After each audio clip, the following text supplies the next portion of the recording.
Welcome to Spirit School. I'm your mentor, Danielle, also known as the Squamish Medium. In this podcast, I share honestly all I have learned about the mediumship and spiritual development journey. My intention is to normalize these conversations, to make way for a more confident, clear, and connected wave of lightworkers, serving the world of spirit with an open and joyful soul. Welcome again to Spirit School.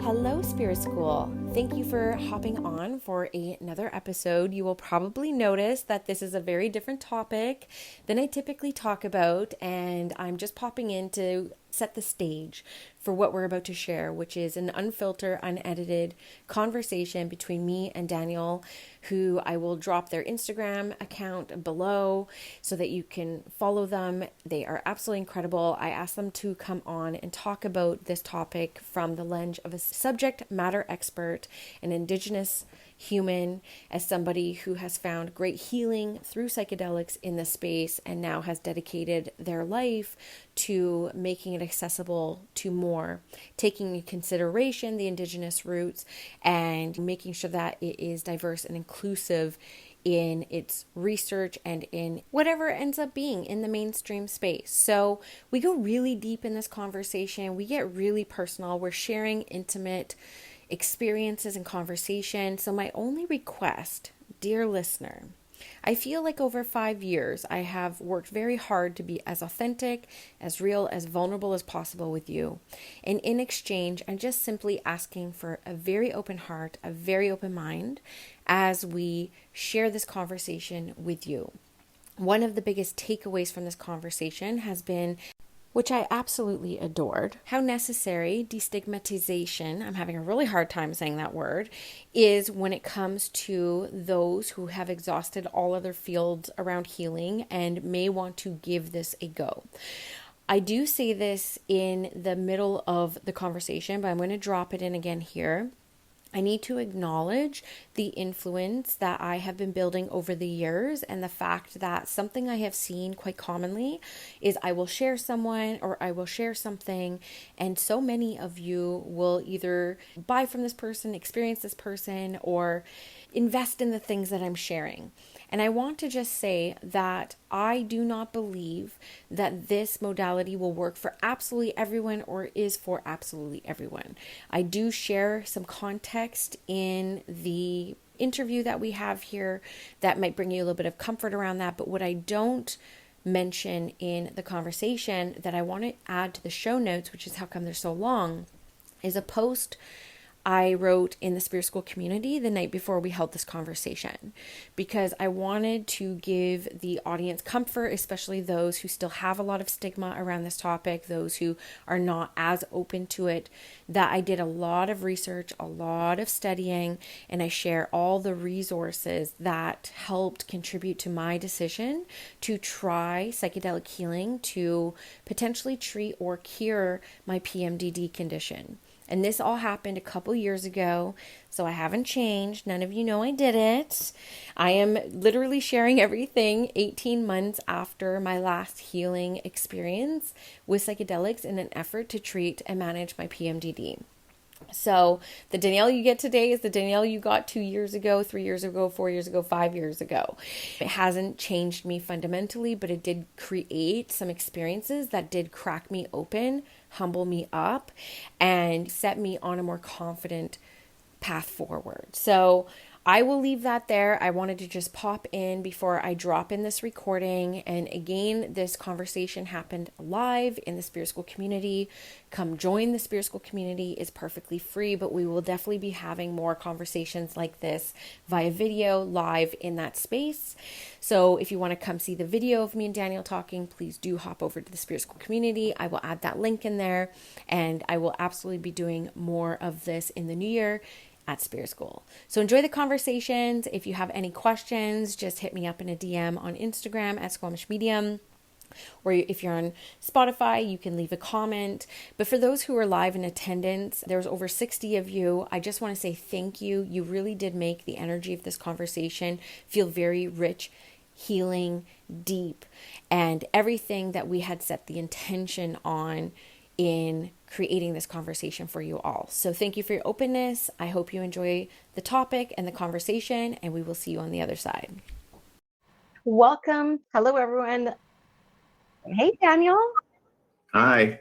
So let's get started. Me and Daniel kind of talked about a bit of a format where yesterday I shared a post. I highly recommend that you go check out that post after this conversation, where I shared more of the research I did and the different resources I used to take into consideration to understand if psychedelic healing was something that would be accessible for me or beneficial for me. So I want to share a little bit about my story, my experience with it, and then I want to bring Daniel on to really be the bigger part of this conversation, because this is their life's work and they have a lot to say about this. But first, I want you to bring your voice in, Daniel. If you want to introduce yourself to the Spirit School community, I would love that. Yeah, thank you, Danielle. So my name is Daniel. My spiritual practice goes by the name of Manos and Maya, which really was born out of my mom and my generation's reclaiming of our Mayan heritage. So over the years, there's been systemic genocide in Guatemala, which is where my mom is from, on Indigenous and First Nations people of what was and continues to be Mayan territory.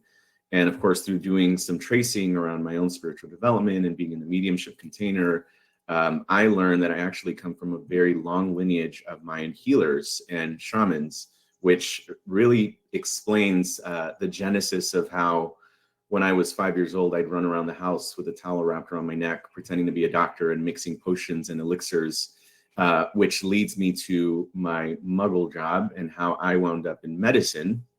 It was this affinity to heal. It was this affinity to connect with people who weren't doing well. And as I went through schooling and as I went through university and everything, I couldn't figure out why medicine wasn't fully filling my cup. It was like just right there. I was there. I worked in the hospital setting and it brought me a lot of joy.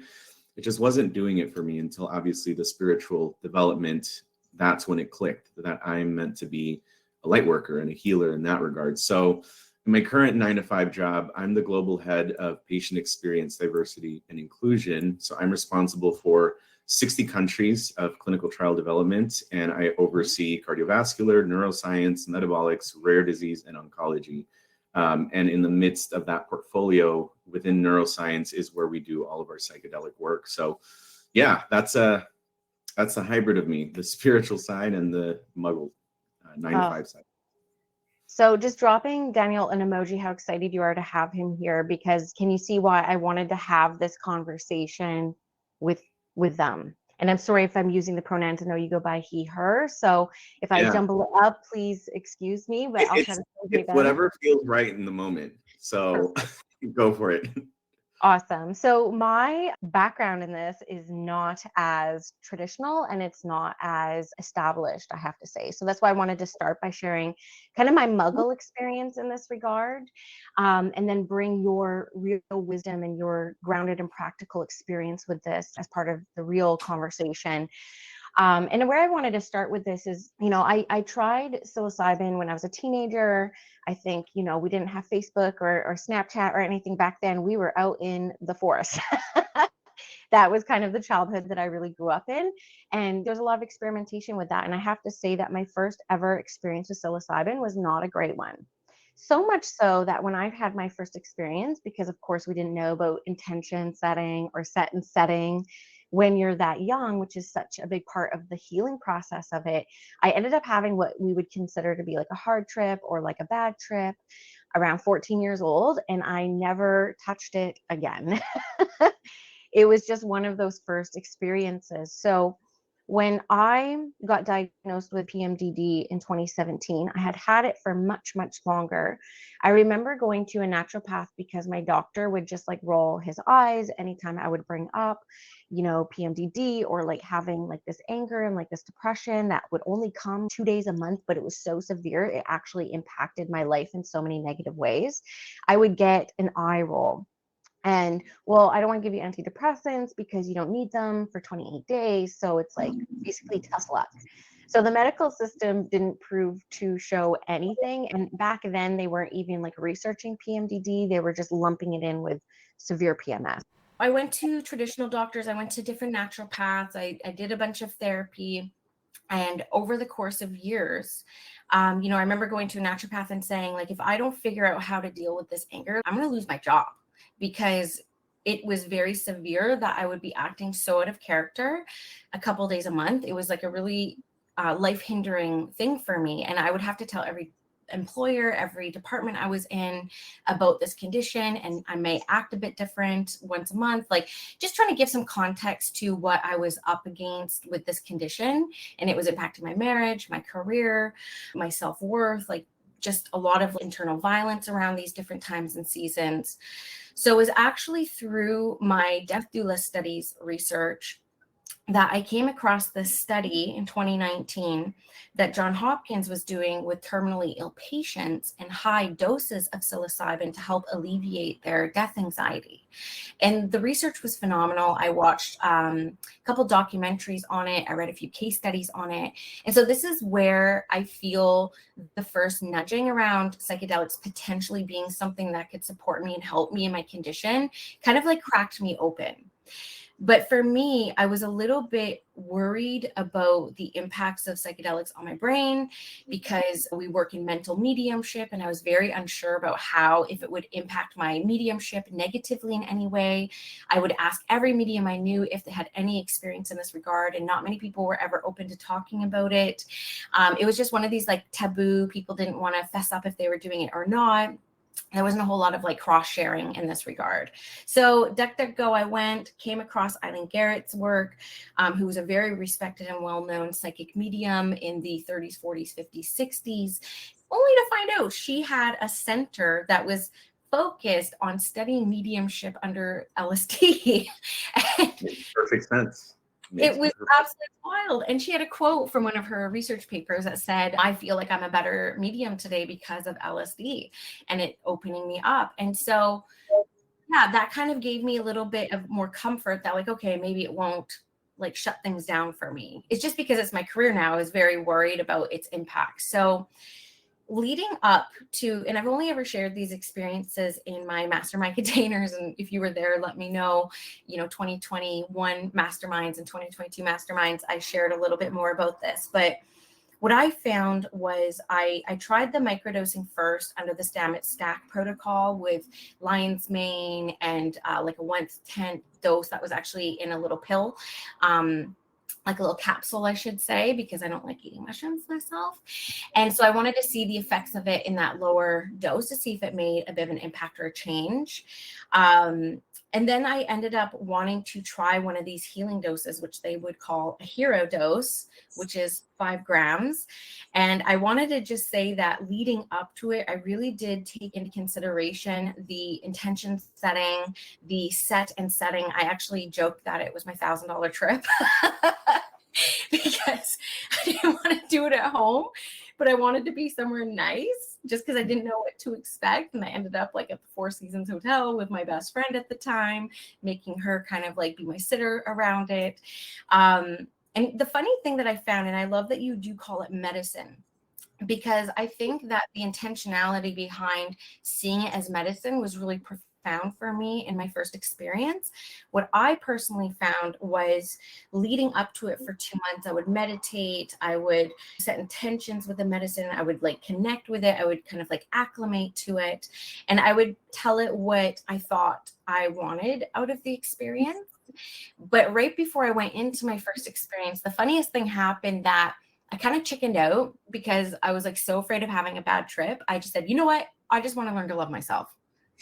So that ended up being my ultimate intention. And then what ended up happening was everything I had been meditating on for 2 months. Mm-hmm. Like the medicine took me through, it hit every single thing I had been thinking about, I had been praying on for 2 months.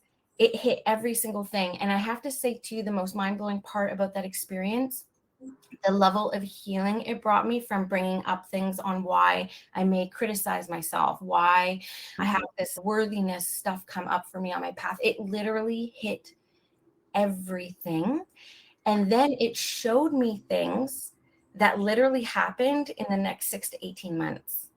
like mind blowing. Like it literally showed me grieving my brother. And I'm like, why am I grieving my brother? And my brother almost died 3 months later. It was wild. It was one of the most wild, healing, nuanced, mind-blowing experiences I ever had, mostly because I could see the medicine guiding me on this like experience of everything I had been thinking about and everything I had been meditating and praying on came to fruition. It was kind of wild. So that's my first experience. I don't know if you want to share like an experience of yours or anything like that. Just let me know. I welcome your voice. So when we think about, and by the way, the study you're referring to, those researchers, they're part of the study team now. They've since left that academic environment and pursued development of psilocybin. So we reference that study quite a bit in the palliative care setting. So so many different things and threads that we can pull on this, right? But what I'll say is when we think of classical psychedelics, psilocybin, LSD, we think MDMA, we think peyote, which is a lot more Native American indigenous healing, sacred healing, DMT. So these are like the 5 psychedelics that we right now in drug development are thinking about in that classical psychedelic category. In terms of experience, yes, I have experienced MDMA, psilocybin, and LSD. And I'll start in reverse. I'll say I'm a better medium because of LSD specifically. The experiences with the psychedelics have been pretty different from a sensory perspective and the way you experience space and time. But the common thread is that there is this aspect of experiencing the psychedelic trip where in order for the medicine to work and the intention of this, let's call it compound, to come into your body and to activate this, which we do not understand cerebrally. I mean, we've done years and years and years and years of work in neuroscience. We don't understand consciousness. You can't point to the gene. You can't point to the part of the brain.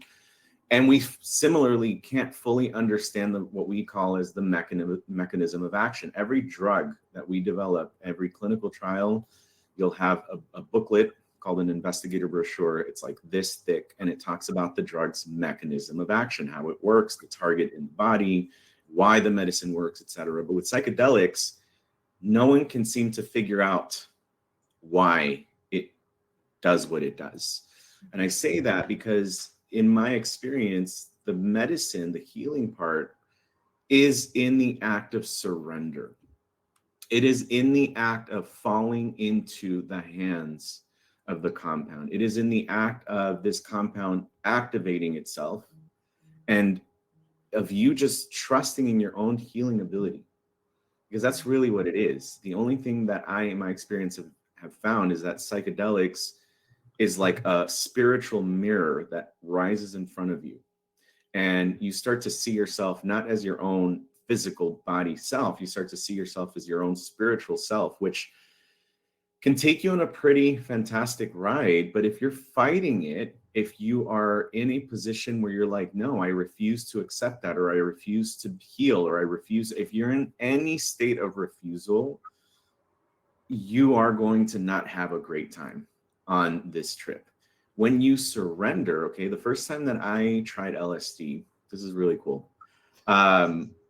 I had gotten home from work and my then partner kept smirking at me and I was like, what's going on? He's like, look, I know you've been really stressed with work, etc., blah, blah, blah. He's like, I need you to get dressed and be ready by 7. I said, okay, no problems, right? So I'm sitting on the couch and I hear him shaking up a cocktail and it's my favorite sound in the world. And I'm like, wow, what's this treat, right? And he comes over, hands me a cocktail, and then he says, stick your tongue out. And I'm like, that's strange. And then on my tongue goes the LSD tab. And about 2 hours later, I was seeing Erykah Badu here in Los Angeles at the Hollywood Bowl. And I didn't know what to expect from the psychedelic experience side of things. It's my first time doing LSD.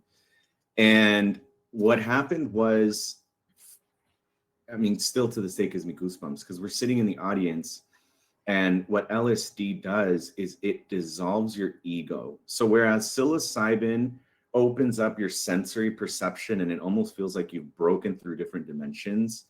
LSD dissolves your ego, and you quite literally feel at one with everything. And I know that sounds very like Star Wars Yoda-y, but it's true, because there came a moment in the concert where I was watching her perform, and then suddenly I was with her. If I can, like, and I thought to myself, this is how spirit must work.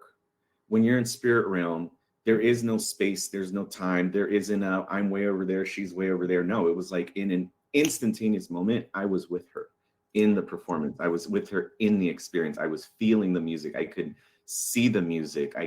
It just became this whole dissolved thing. And that is profoundly healing. Now, on the formal drug development side of things, I love that you said it was your $1,000 trip, because because of how conflicted I am with the work that I do, it's very telling of how big my mission is, of why I chose to come to Earth in this form. Because on the one hand, this healing is for everybody.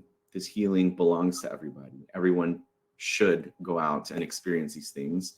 There has been the historical war on crimes because of Nancy Reagan and the Reagan administration that criminalized psychedelics. And there's a lot of criminal trauma. So many generations of people who were incarcerated for decades, 20 plus years, over just having psychedelics on them. So of course there's that trauma and that stigma of, oh my God, it's a drug, right? Like they're drugs.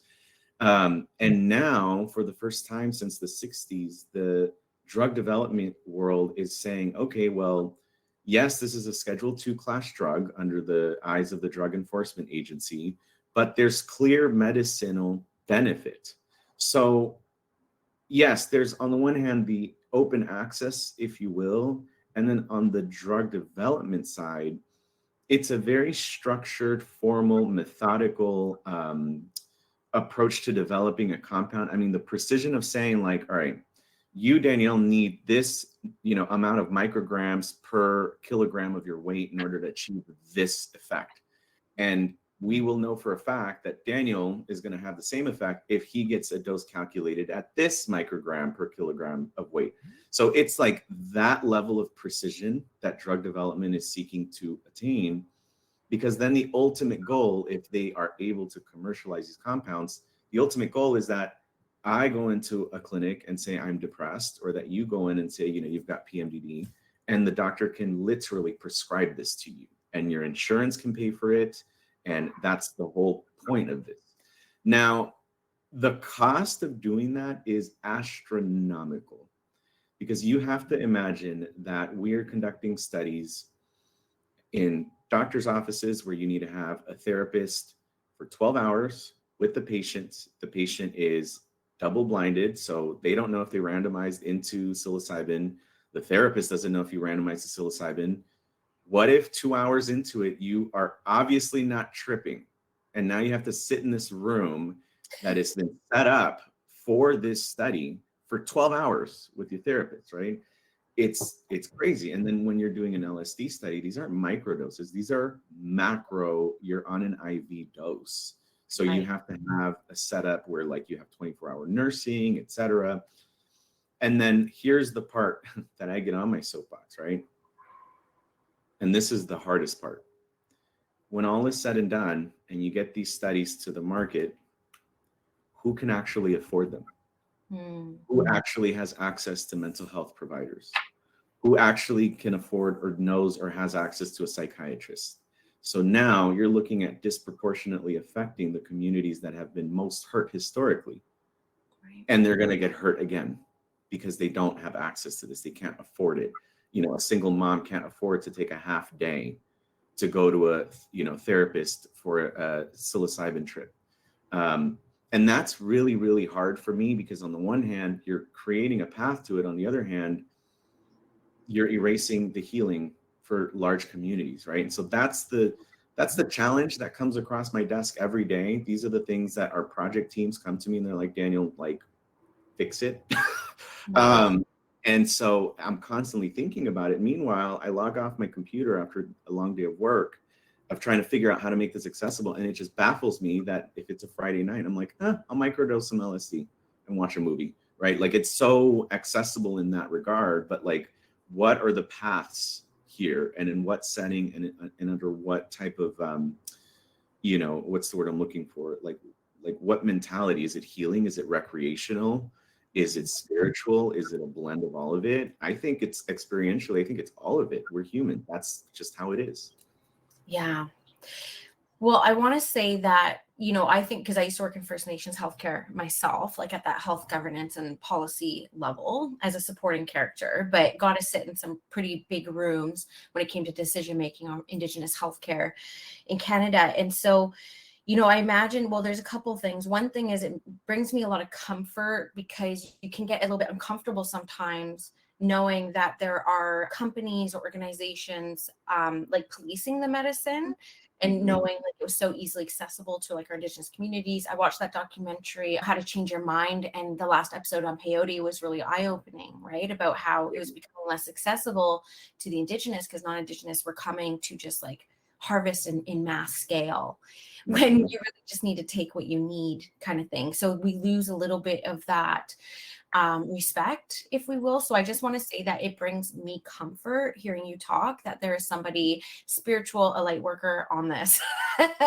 on this team in an area of influence. So thank you for that, because I know you refer to it as like your muggle job, but like obviously you're needed there. And this is where I say light workers are needed at all systems of society. And so thank you, Danielle, for that.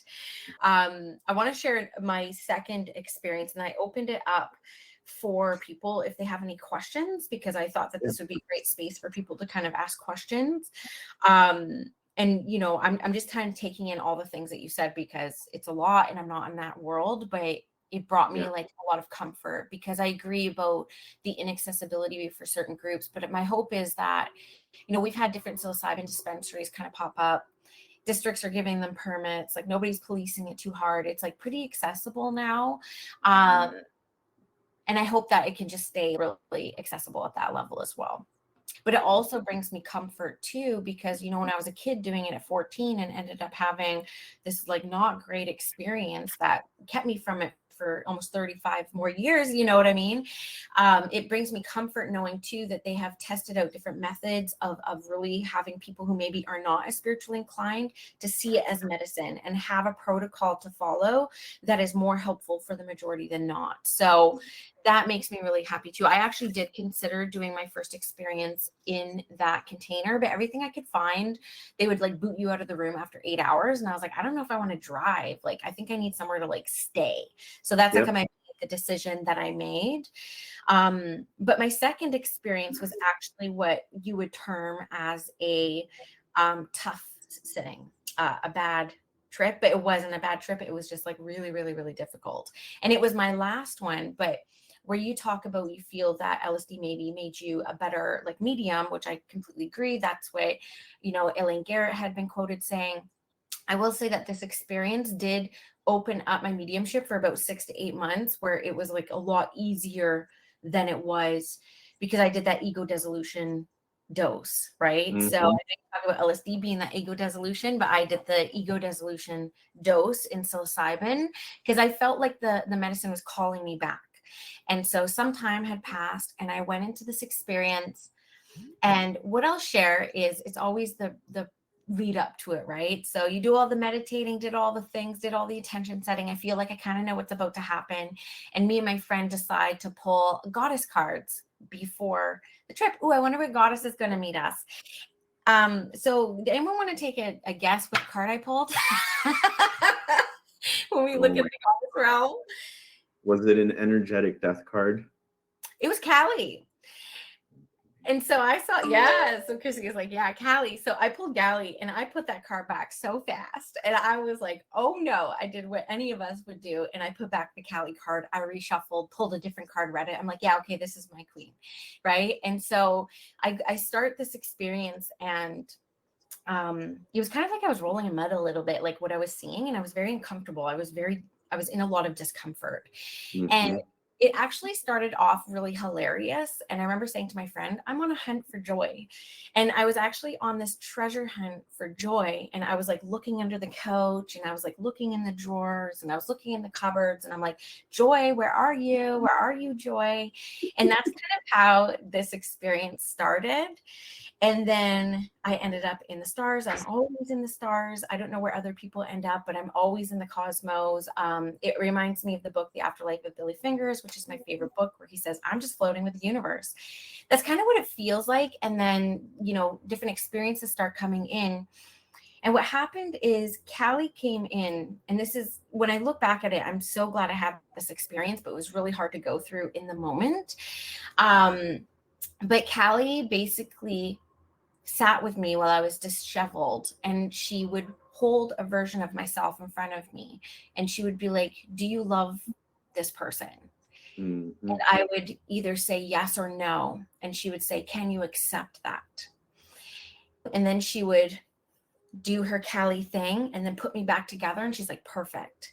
And she made me go through 18 versions of myself that I did not accept and love, and come into radical acceptance with each of these 18 parts of myself. And it was a really tough experience for me when I came out of it. It took a couple therapy sessions, like, to really kind of like unpack, and that post, session kind of experiencing. But it really broke down a lot of the resistances I had built up in myself. And it was truly like an ego dissolution experience for me. And I have to say that as I entered back into doing readings after, one thing I did notice is that they're a lot easier because I didn't think about them as much. I didn't hold myself to some impossible standard. Yep. For 6 months, it was just like, here I am, raw, naked, fully accepting of myself. It was actually one of these incredible experiences. And she still is one of the most awe-inspiring spirit helpers I have. And my friend actually bought me this beautiful Callie deck, and like, it made me really fall in love with Callie energy. So that was my second experience. It was definitely rooted in a lot of discomfort, but it was very freeing for me. Yeah, I think with mediumship development, I think a lot of the tools and the techniques that we learn through the container and as we train is about how to step beside the ego and the role that we play in really blocking ourselves and getting too cerebral, like you said, right? Creating these expectations of what mediumship should be and what it needs to look like because we see them on TV or we see them wherever.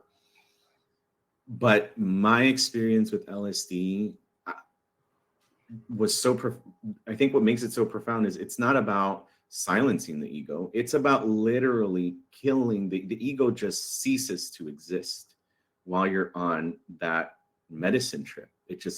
It's gone.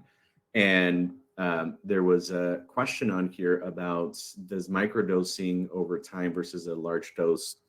Let's see. The question was something about like microdosing over time versus doing one large dose, compare when heightening mediumship skills. So I'll say this. I feel like the microdosing over time, what it did for me was it kind of polished and refined over time my mental health, my ability to find contentment, my ability to just every day, the world shines just a little bit more to me. And it just kind of, it's this feeling up here in your chest that's what it does for me. Sure, I think that definitely helps with mediumship ability because I think it helps you to focus on the being able to receive spirit. But I'll tell you, that one-time large dose, it just like pierces through the veil. It rips a hole in the third dimension. It just like to what you were saying, Danielle, like it brings me to the cosmos, but it's also the realization that the cosmos is right here. And it's like happening now, right now, right? And so it's really hard to put into words. And it's funny because when we write these protocols for the clinical trials, we have to write these paragraphs in there about like the background of the drug and the experience. And it's so funny when we're like sitting there with this team of like, the other day I had to fly into North Carolina here, and we had experts from the UK. We flew in people from South America. We had somebody there from, like, you have a team of all these scientists and doctors, and they're like, all right, we have to write this paragraph in there describing the experience. Silence. And to get one paragraph together, it took us several hours because it's so hard to quantify it. And usually what we land at is a profound, life-shifting and perspective altering experience is what usually goes into those clinical trial protocols. And that's what it's like. I mean, you describe, going into the cosmos and being in the stars. Mine feels very dimensiony. Like, it feels like I fall and melt sideways into a spectrum of light that we just can't see because we're human. Mm-hmm. And it's the spectrum of light that we know exists scientifically. We just can't see it. Our eyeballs literally don't have the ability to. So I feel like during my LSD trip, I melt into that spectrum and things just feel very fluid. If I wanted to touch into a person that I'm with, if I'm with a group of friends, it happens so effortlessly. I can feel them. I can know how they're thinking. I can feel the presence of their loved one. Like, it happens instantaneously. It's really amazing stuff. So to answer the question, the larger dose, when you come out of that, you're so fresh back into your ego that you realize, oh, this was a jacket the whole time. I can just take it on and take it off. Like, it no longer feels like skin that you can't rip off of you during a reading. It just effortlessly comes off. Versus microdosing over time kind of helps, get you in a better state of mind. Yeah, absolutely. I think I did the microdosing for about a year before I tried a macrodose. Again, I'm a slow study, so I do things really, really, really slow. Like, I'm talking about this a whole 18 months after my last experience. That's how much I like to try to unpack things before I talk about them. But one thing I noticed, I have a real deep connection to light. And that's why I use language like light worker. Whenever I see the spirit world, they're always light. Whenever I see angels objectively, they're always light. I have, and the thought of light through trees, that visual is enough to stop me in my tracks and put me in a state of awe. And one thing I noticed that I loved about the microdosing, and again, you don't feel anything. If you feel something, it's wrong. Like, you're doing it wrong. Like, it should be very, very subtle. For me, I was using it intentionally to rewire my brain. If my brain was one of the impacts of PMDD, right? Because that's where they were leading to. I was like, okay, brain, let's rewire so that this is an experience. But one thing I realized was an even more heightened admiration of light. I would write poems about light. I would be on my paddleboard and watching light dance off trees and dance off the water. It was just this really subtle but enhanced appreciation for light. And so I really loved that dose as well as we went on. And I also just want to pop in a little bit of a disclaimer, because I need to acknowledge and recognize the influence I have in that I'm trying to bring this conversation into the light a little bit more, but in no way am I saying that this is going to be for everybody and that everybody should try it, nor should you try it under the intention of being a clear and good medium. It's not really about that. You will probably be shocked at what it will show you, because it's going to take you to what you need to see. Right? What you need to experience, and you don't really have control over that. And if you use it to I want to be a good medium, you might think that's going to show you some sort of hack or symbol that's going to get you there quicker. And it's not like that. It's going to say, we need to clear the way on why you have a trouble connecting. And that really has nothing to do with mediumship and has everything to do with your human experience. 100%. Yeah, so, that's the surrender part. Exactly. So you're not going to get what you want. You're going to get what you need, and you may not like what you need. So I just need to give a disclaimer on that, because I don't want a whole bunch of people leaving here saying, Danielle said to do this and I would be a better medium. No, it's not. It doesn't work like that. Yeah, the medicine will say, hey, we'll get to the spiritual side, but real quick, you're human. And you start screaming in your spiritual form, I don't want to be human. Well, I have to say, that's one of the things that really turned me off from the medicine, because I felt what I witnessed in the space where people were promoting it was a lot of bypassing. And that's really some of what I'd seen coming up. And I didn't want to use it as a way to skip a step or get in 5D and ignore the 3D. And I don't think that that's what people will get.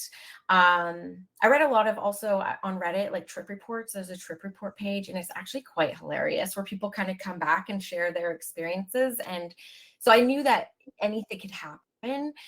Which is how come I was so focused on like the intention setting around it. Okay, so now before I annoy everyone, I'm going to read out some of the questions because you guys have been asking questions, and then Danielle, I'll hand them to you first because I consider you to be the SME on this right now. And so going back to corporate talk. So Avery says, do you think this heightens a medium's experience connection? Also, can we touch on integration after the journey? Thank you.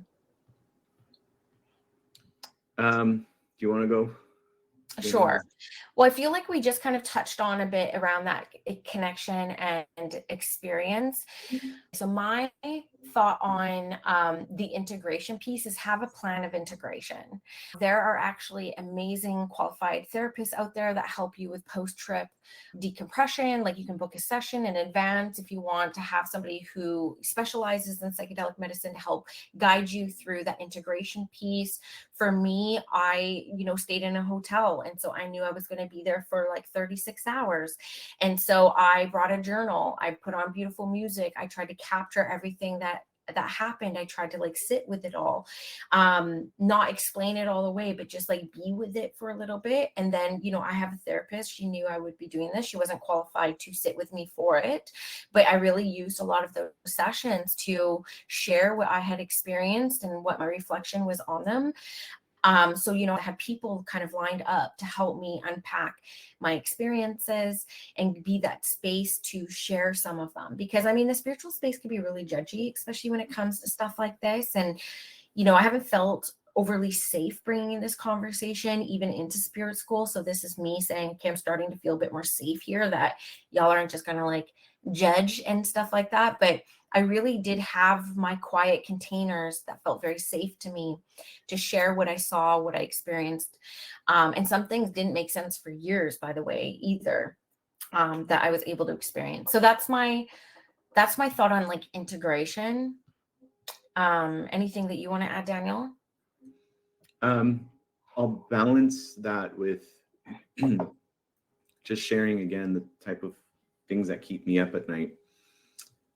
With this question makes me think about it. On the drug development side of things, the reason why this is so tricky and it's so like it's downright painful for me. Like I need to. This is the type of problem I get up to solve every day. But what I'm getting at is our biologies, according to our race and ethnicity, are so vastly different. Hugely different. Okay. As an example, we had a study, not with psychedelics, but everybody was wondering, like, why are we not enrolling Black women? Like, what's going on? Like, we need to have a hard look. Well, guess what? Part of the criteria to enter the study meant that if you were a woman, you had to be within a certain reference range for this lab value. Well, guess what? Black women, that's not their normal lab reference range. So you have already selectively, biasly excluded them from the study. The reason why I'm sharing that is because in order to participate in these psychedelic studies, you need to have all the, background to have access to mental health and et cetera, et cetera, et cetera.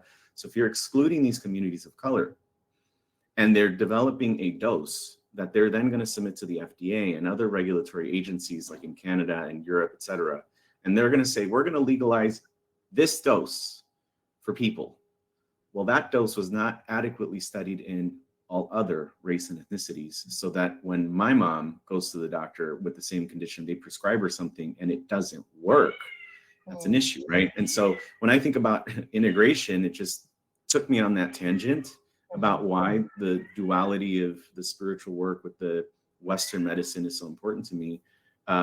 Because like you need to be able to have the resources, and integration is going to look very different to everybody. I think after the second or third time I've done LSD, I'll just go to bed, take a nap 4 hours later, and like everything's fine. Like there is no more integration. But for those first couple times, right, you should really think about what that support system is going to look like for you. Yeah, I appreciate you balancing that take and conversation. So thank you so much. There's so much to consider with this. Because of your role in this company, are you able to say, hey, we've excluded a whole demographic and like we need to broaden this? Is that happening because they're able to see these gaps?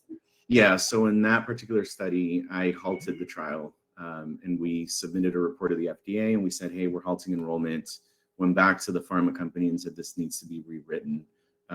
So if you want, if not, fire us. So the company I work for, think of it as a party planner for big pharma clients. So big pharma clients want to throw a party, but they don't want to do all the work. So then they hire a company like mine and the team of experts like mine to do that work for them.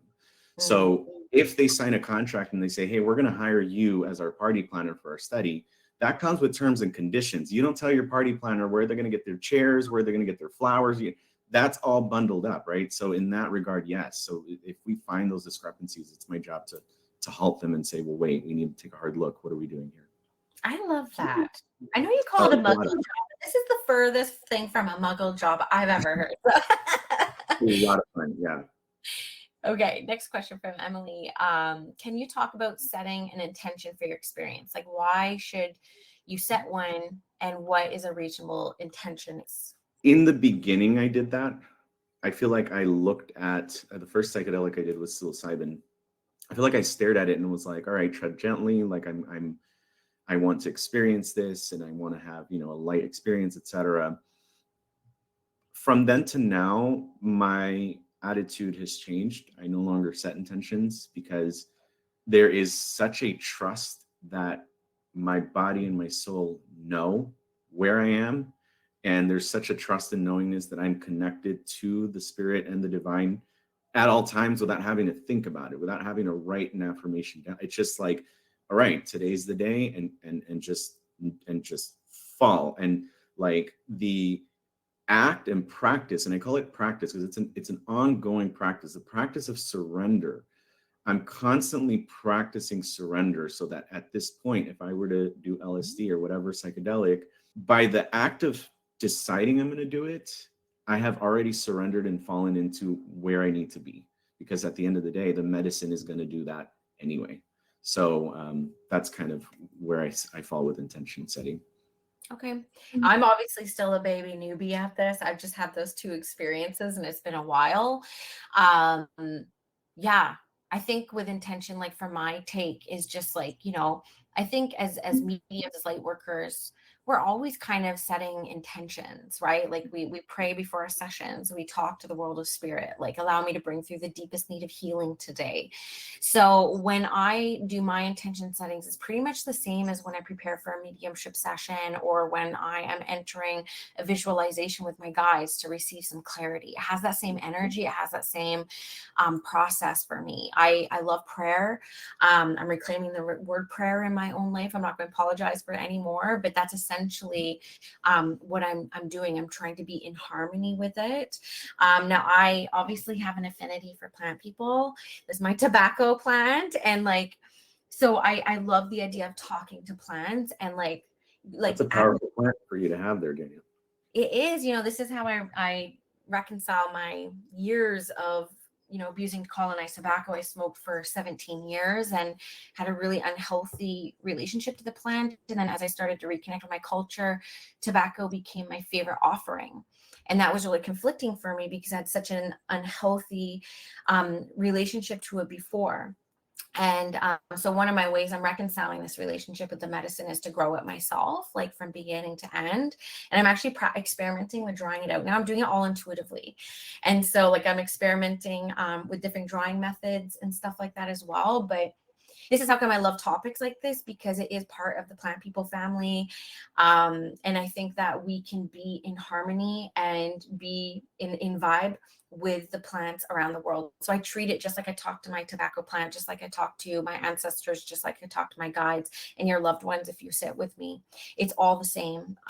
So that's how I talk about intention before my thing. But obviously, if you know me enough by now, audience, I'm a little bit of a high worrier. I have a little bit of a high worry score. And so My concern, again, being very controlling, because controlling is also part of my thing, Daniel, which is how come this medicine really helps me surrender, because I was trying to like control the experience off the bat. And then the experience pretty much tells me like, you are not in control here, sis. The medicine pushed you out of the airplane without a parachute. Pretty much. And oh my gosh, did I ever cry? I mean, it felt so good. I feel like I let go of like decades of tears I was holding in. It was just so cleansing, and yeah, you just feel like so whole after it, I think. It's kind of cool. Okay, so for Melanie asked question, so it's great to know micro versus macro. Follow-up question: how frequently would you take a macro, quarterly, annually? That's that from Leona. Thank you for adding that as a question, Melanie. What do you think, Danielle? I think whatever feels right. Whatever feels right. You know, keep track of your experience with a microdose, and maybe I like the journal idea, maybe once a week or twice a week, if not every day, just kind of track with like on a scale of 1 to 10, where's my mood, you know, and trying to, and then I'm very scientific in that way, right? Like what I would do is look at a week or two and then see, all right, how soon after a microdose do I start to kind of come down on my mood or whatever it is that I'm keeping track of, and then kind of take it from there. If you want to take a little bit less of a cerebral approach, lean into your gut and see what your body's craving, see what your spirit is craving. You know, if you do a microdose and it feels right to do it again the next day, then do that. If you do one macrodose and it feels right to not do it till next year, then do that. I think that's great. I will say I looked at the Stamets stack because that just kept coming up when I was researching it. But what I did is I found a source that isn't too far away that like ethically sources it, but then they also present it in a bunch of different ways. You can get through chocolates or raw or a tincture or capsules. And I will say I did all my hero doses in the capsules, but I loved the tincture because I could really manage my own dosage, right? So where it was recommending 20 as a microdose, I started with like 10, then I tried 12, then 15. So again, kind of like Danielle, I just kind of felt what my body thought was like enough. And that's how come I really did like the tincture. But I had to put in a drink I didn't mind ruining because it's like has alcohol in it. And I don't like the taste of alcohol, but I use chocolate milk because I never drink chocolate milk. So I'm like, I don't mind ruining chocolate milk. And then with the higher dose, the only way I can describe it, I've only done 2. I'd be open to trying it again, but I almost feel for me, it like calls me. Like the second time I did it, I felt like the medicine was calling me back. And so I kind of lead into that. And I'm here to say, like, up until probably the past month, I haven't felt called to it again. And it's been about 18 months, which, you know, as a recovering addict and somebody who does come from a really long, ancestral line around addictions, that's the one thing that I really liked about it in my research around it, that it didn't have known addictive patterns to it, unlike tobacco for me or other smoking sensations, which have a tie to like an addiction for me. I didn't find psilocybin to be addictive in any way. I don't know if your research has shown that as well, but that's something that also made me get a little bit of comfort around it. I think the confounding variable that we've seen is that the compound itself there's no evidence to suggest it's addicting. However, addictive personality is a different story. And so that is part of like when we look at the criteria for the clinical trial, there's all the inclusion criteria that you have to qualify, and then all the exclusion criteria that you cannot have a single one of those to qualify. And that's what we build into the clinical trial. It's like history of drug abuse or known substance abuse. Like we through interviews understand what that's like, to just get a sense of where the patient is in relation to their addictive personality. And that's what makes the clinical trial so expensive, because you need a psychiatrist for that part. Yeah. So it's quite thorough. Yeah. Okay. I like that. What I like about seeing in the chat, I'm not able to read every comment, or I can't focus on what Danielle's saying, but I think we answered all the questions, the hashtag questions that came up. But I'm really happy about the openness that people seem to have over here as we're talking about this. So I'm wondering, like, if you feel like sharing any more experiences that you've had, or any more wisdom or epiphanies that you've received from it. But I also want to acknowledge and honor that some of that is really intimate, and not everyone likes to share that type of stuff, but just kind of curious.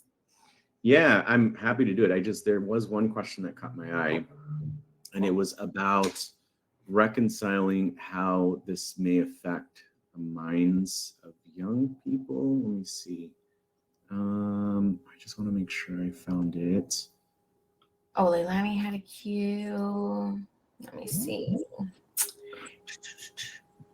The light will come in rainbows for me, Glenda. Yes, I saw a lot of rainbows. My first one, everything was actually rainbow. Yeah, yep, exactly. A very, very like metallic, watery, like rainbow fluid. Yeah.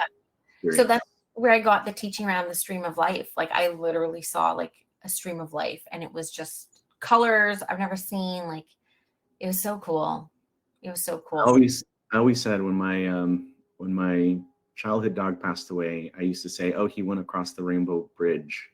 As a child, like I didn't know any better. Now I saw the rainbow bridge. I'm like, oh, this is a real thing. Yes. Everything I was seeing was outlined. Like, I wish I could describe it to an artist to draw what I saw, because it's like I was outlined in rainbow. The stream of life was there. I even saw the fabric of life, which actually made me a little bit uncomfortable because it felt so impersonal. Yep. It actually took me years to say that out loud, because I couldn't describe how I felt seeing the fabric of life. It felt so impersonal to me. And then a couple of years later, I was listening to a Caroline Myss lecture, and she said, the impersonal universe, it's impersonal, but it's intimate. And I was like, oh, like you just described what I saw in 2021 and had so much uncomfortableness around, because I was like, it was so impersonal.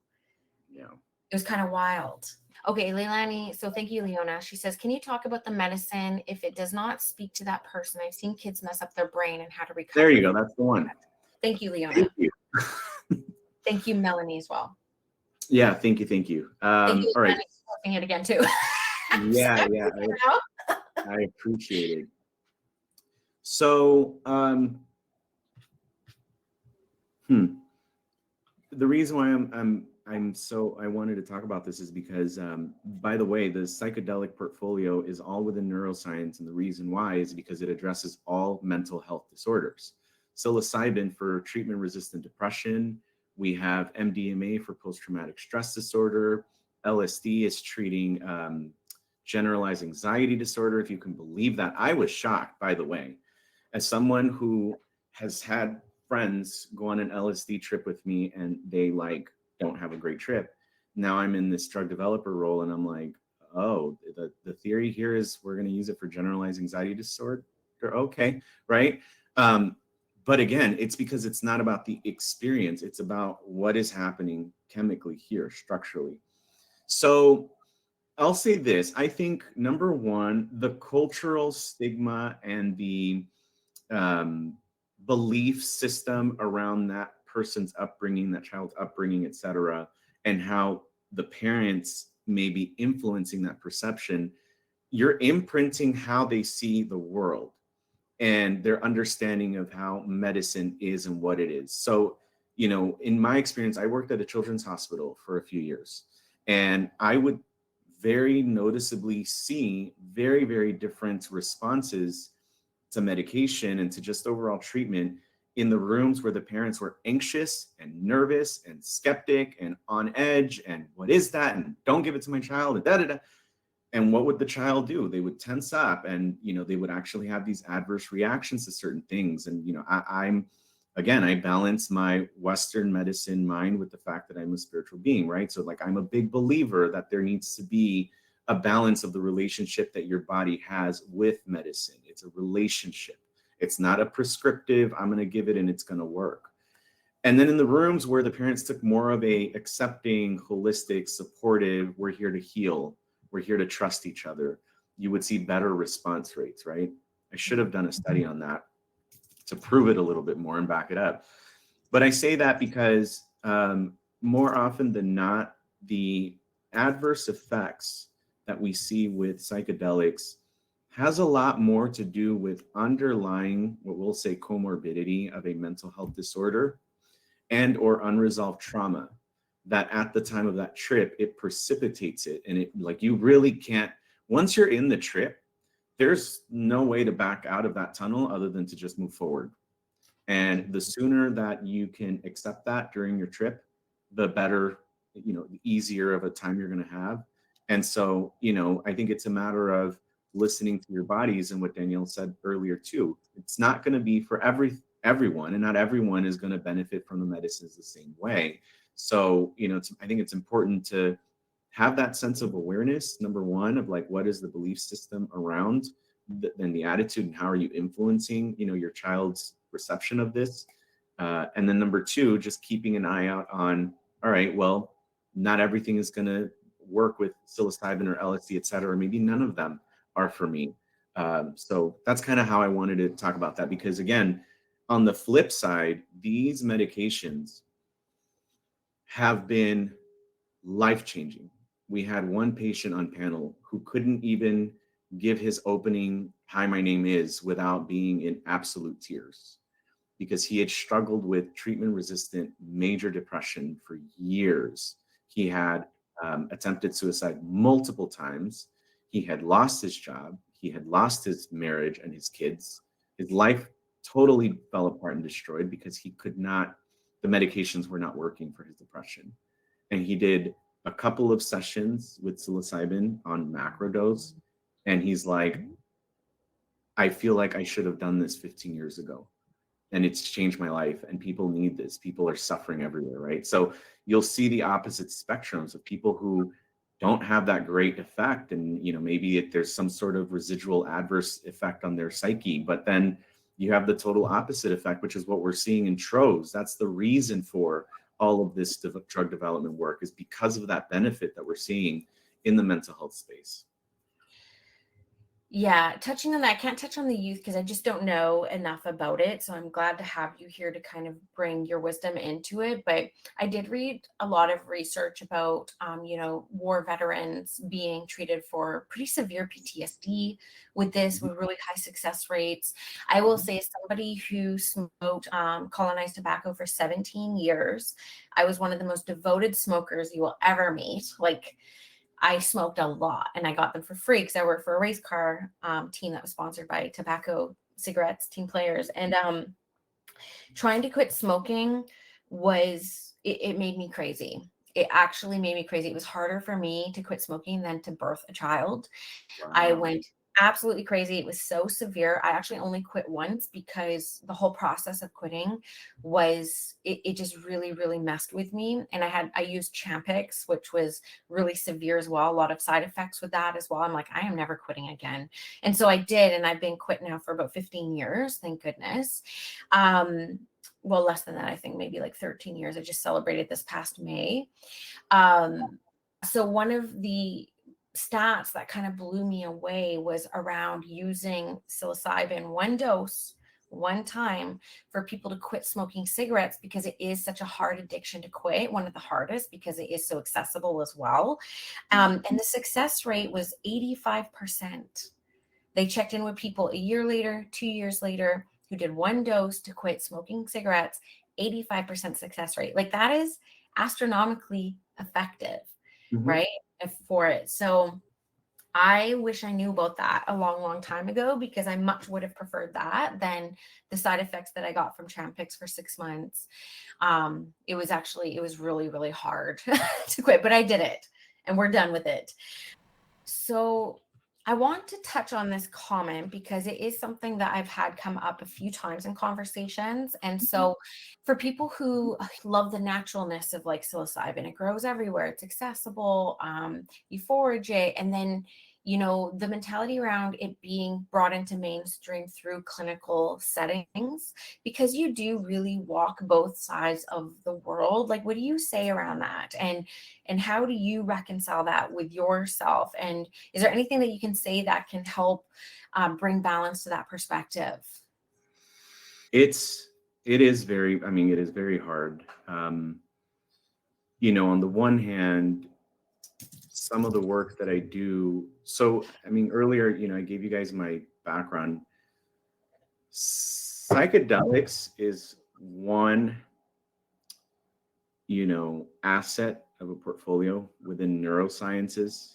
And neurosciences is only one of 5 therapeutic areas that I support over 60 countries. So my day-to-day is very different. On any given day, I'm doing something totally, totally different. I find myself working the most with the psychedelic portfolio because of the disparities in the states that we see most severely impacting communities of color.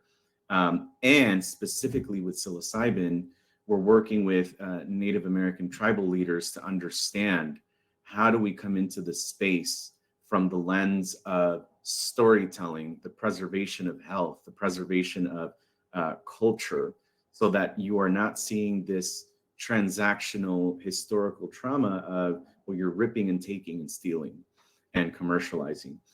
And I'm having to balance that with, of course, you've got people on the pharma side, because it is a capitalistic endeavor. It's not altruistic. They're there to develop a drug to return money on shareholders. That's what it is. I have to balance their incentives and what their stakes are. And then I have my dear, dear friend and colleague and coworker and total badass. She's based out of Vancouver, actually. So I'm gonna come out real soon to hang out with her. And me. She calls her, yes, and she calls herself a rebel regulator. And this woman is a total badass. She will sit there square in the face, nose to nose with the FDA and say no. She will shut it down.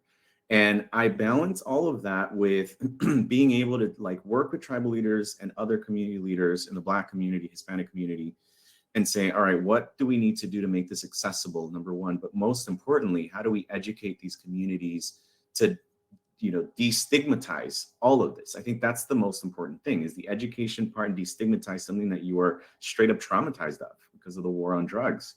And of course, the historical long line of drug abuse and drug addiction, and the perceptions of psychedelics being one of those, influencer factors into furthering addiction. So I walk a very, very delicate rope of telling my colleague in Vancouver, hey, I need you to halt the regulators, because I need to put pressure on the drug developers and kind of make them flinch a little, that if they don't do this right, they're not going to get their drug to market. Meanwhile, I need to hold space with these people and community leaders so that I can figure out what is the best way to open up these roads and open up these pathways, so that 5-10 years down the road, when this drug is commercially available and it's approved, they have equitable access to it.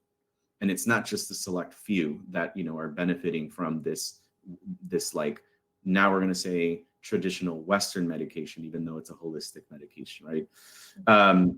That is my big magic wand ideal, is that I can keep doing that and be successful at it.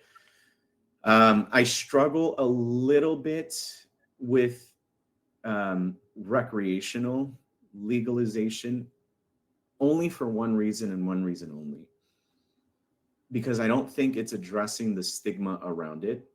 And I also fear that it'll further perpetuate it falling into the wrong hands of people who don't know that you don't just take this, compound and go out with friends to watch a movie. And if it's your first time, you don't know what you're gonna, you know what I'm saying? That is my big fear, is that if you legalize it from a recreational standpoint, you're leaving folks to their own devices, which, okay, one can argue, yeah, people are adults, let them be. But just that inner hippie healer in me is it's such a powerful medicine that you deserve to experience it and not fight it. And because it's cool, it's just, I don't know. That's where my struggle is a little bit. But ultimately, whatever road gets us to having it be accessible to people who need it the most, whether it's through legalization on the recreational side, or legal use as an approved FDA regulated drug, and everywhere in between. That's more or less where I'm at with it. Okay, I love that. thank you for addressing that, and just like calling, the elephant out in the room as well. And then I wanted to know your opinion on, do you think conversations like this, do you think going live in a community with 1,444 people is helping like with the stigmatization around this? And like, is there something, those of us who have benefited from the medicine can do to help move this along as like a bit of a ripple effect in our own little corners, our own little communities? Like, what do you recommend?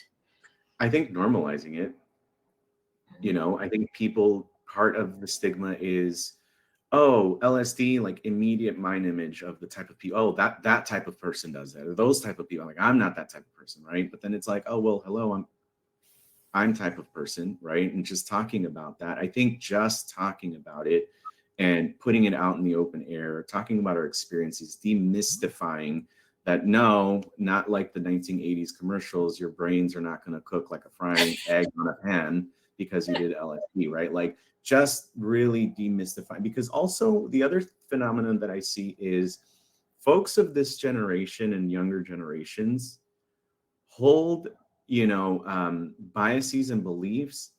And when you ask them, where did you get that? They're like, oh, I don't know. My mom kind of just always felt like that. Or I don't know, like my grandma always kind of just told us that. So like, if you demystify this for people who are like, oh yeah, that makes sense. Why did I believe otherwise? That's a really big deal. The other thing too is share your stories. Just share your stories. That's it. Share your stories with your loved ones. The people who you care about will not care. And, the other day I went out for brunch with my mom, and I was talking to her, and I have a very open relationship with her. And I was telling her about my LSD experience and this, and she was asking, she's like, she grew up and came up during the 1960s and the 70s. And like, literally, this was the war. She's like, oh, so you're a hippie now, is what she was saying. And so we spent a few hours, and then she came back home and she was like, well, I want to try it. And I was like, okay. So there we were, my mom and I on an LSD trip. And that was probably, if I were to point at one psychedelic experience that has been the most profound, it was the moment that the person who brought me to this world, who through her womb connected me to my grandmother and ancestors thereof, and I were melting our ego alongside each other. That was like, whoa, right? So, but now, like, you're able to do that because you're talking about it. If you're hiding from it, or you're skittish, or you're nervous, what are they going to think of me? You're in that act validating why the stigma exists. In that act, you're validating why people should not do it, because there's shame around it. And we do that unconsciously. I'm not saying like that's your intention. I'm just saying like that is the antidote to, the stigma. Yeah. So can I ask, I'm so interested now, taking me down another whole stream. So we have some comments here just about unlearning, normalizing conversation. No one thinks twice when you take Advil without like a thought. And so thank you for bringing your comments in. But have you seen with your mom after her first experience, like from an outsider kind of looking in, what changes have you noticed in her? So my mom has several siblings.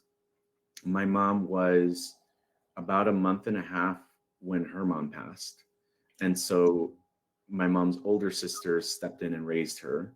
And over the span of years, she came to the US when she was 15. She met my dad. By the time she was 17, she was pregnant with twins. And then she was pregnant with my middle brother, and then me, and then my dad left. So as a single mom, she brought up 4 boys, and has this like really weird dynamic with her siblings where it's like they raised her, but also they're her siblings. So the relationship roles have always been a little unclear, and that has precipitated a lot of like volatile great periods and then like really ugly fractures, right? And so over the span of my life, the siblings, all my aunts and uncles, have probably spoken to each other and been harmonized all of 1 year. And the current state of affairs is like, oh, these aunts don't talk to each other. And oh, I started to talk to your uncle again. And oh, by the way, I don't talk to your aunt anymore. Like, it's always been that way. Yeah. When we came out of the, and the other thing to note is when we were during the LSD trip, I was sitting on the couch. My mom was to the left of me. and I could smell gardenias, and I can feel the presence of my grandmother, my mom's mom. And before I could even say anything, I heard my mom audibly gasp because she never met her mom. She never met her. I heard my mom audibly gasp, and I turned to look at her, and I was wondering if she was feeling and perceiving the same thing. And she just started crying, and she's like, my mom. She just kept saying, my mom is here. So like, I can clearly see that obviously the mediumship healing comes through that line with her. She's just not aware of it. But, you know, I kept encouraging her. I just kept saying, like, you know, don't fight it. Don't be surprised. Like, what does she want? What is she here to tell you? What is she here to teach you? Long story short, when she came out of it, you know, there was a moment where we were talking about, you know, my aunt's birthday had just kind of passed. And she was like, you know, I've just come to accept all of my siblings the way they are. She's like, it's not their fault that they are the way they are. We had a rough childhood. We lost our mom. She's like, I'd like to think I had it the worst because I never met her, but maybe they had it the worst because they did have her for several years and they did get a chance to meet her and they had to grieve losing her that way. And she said, like, I find contentment because I know my mom's always with me. And now she knows that, like, she knows that because she's experienced it, right? So overall, the other thing I noticed is my mom had this like codependency and fear of being, that's so funny. Stop. I'm so covered in shivers right now. We're like that. So we have this very interesting connection. Like if I'm thinking about her, she'll call me. Or if she's about to ask me a question on a text message, I'm calling her. It's a very, it's the, what is it? The mom powers, the mom senses. This is crazy. So just to describe for people who are like listening on the go, like his mom's literally calling right now. Yeah. Literally. Yeah, exactly. I mean, I've just seen a total sense of spiritual independence from her. Yeah. Like she is so accepting of people. She is so unbothered by things just roll off of her back, you know. And that was off of one dose. Yeah. I love it. And then that also really does heal a lot of the line a lot more than we can even comprehend, because the stigma in the family now will kind of alleviate even just a little bit if they're aware of it or not. But yeah, because then my cousins or my brother will call her trying to talk bad on and on, like, oh, can you believe what, you know, Aunt so-and-so did? And she'll now stop them. She'll be like, well, no, I actually, like, you shouldn't talk that way. Yeah. And my like the ripple effect of the family is like, oh, are we not trash talking this aunt anymore? It's like, no, we're not. It's like, okay. I love that story. That is probably my favorite story of this whole talk, this whole experience. Yeah, I'm going to sit with that. And I love to, Gabby mentioned it here in the chat, but like, what a gift. Because acceptance was like such a big thing for me in my experiences as well. And I know how big of a gift that is in life. Like a lot of my work has turned into radical, like self-acceptance, self-love. And I love the medicine for that. I absolutely love that, Danielle. I love it. Love it. I'm going to start to wrap this up because I got to prepare for a Q&A, but I just want to give first and foremost my absolute heartfelt gratitude to you and your time and your expertise. And I know we've been trying to align this conversation since the beginning of summer, and I feel like it's a perfect spirit school conversation. I want to leave the final comments, the final reflections, sharing a bit about you, how people can learn more about you and your work, whether it's your spirit work or mediumship. You have a demonstration coming up next week. So close us off. Yeah, no, thank you for that plug. I think it's so generous of you. So I am having my first demonstration next week, Wednesday. So I can, you know, I'm sure we can post the info somewhere and see if folks want to share it. Please, you know, I would love it. Y'all shared it on your socials or attended yourselves. That would be really cool. A lot of fun. So thank you for mentioning that, Danielle. Yeah, I mean, look, I think that the timing of this conversation is intentional. Things didn't work out from early summer for a reason. I think that, you know, this is a space and time entering as we get ready to wrap up the year to really kind of reflect on, I don't know about everybody else, but this has been one heck of a bumpy ride in terms of like, oh, this is what you thought you wanted to do. Actually, you need to go in that direction, which symbolically is very much what a psychedelic trip is like. So, you know, I'm very humbled at that. And I'm also very humbled that I can keep reminding myself through invitations like this that the work that I do is not separate from the spiritual work that I'm here to do. They are very much interconnected. And I think above all, I really want to encourage folks to realize, like those of us that are developing mediums and we're in the light working and we're in the spiritual realm, I think we still are not excluded from the fact that we are having a human experience. Unfortunately, that is a part of the terms and conditions of having come to Earth.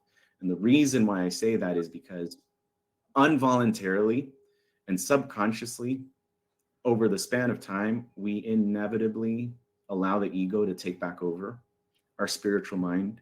We allow our ego to really cloud and really, deceive us into what reality really is. And we start to believe that all that is around us is all there is.